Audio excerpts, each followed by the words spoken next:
2015, dyn ni wedi bod yn gweinyddu cronfa benthyciadau be nesaf llun ar ran grŵp o bobl busnes yr ardal oedd yn awyddus i roi yn ôl i'r gymuned a helpu pobl ifanc i sefydlu neu ddatblygu busnes yn ardal Pen Llŷn.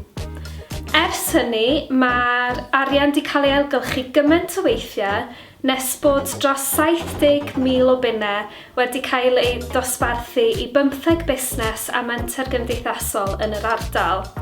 Mae'n saff i ddweud felly bod y gronfa yn llwyddiant ysgubol, felly fe benderfynon ni fynd i chwilio am fwy o gymunedau fysa diddordeb sefydlu model buddsoddi lleol yn eu hardal nhw.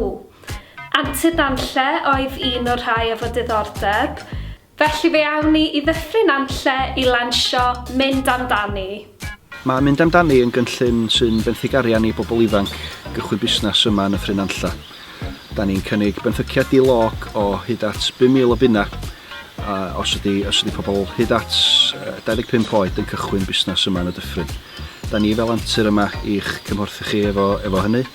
A da ni'n cydweithio efo'r hwb menter gyda'r fod o gymorth ychwanegol i chi efo mentora paratoi cynllunio busnes rhaglen gynariannol. Wedyn mae dyffryn allan wych o le i chi redeg busnes wedyn. Os da chi eisiau help, dowch ata ni.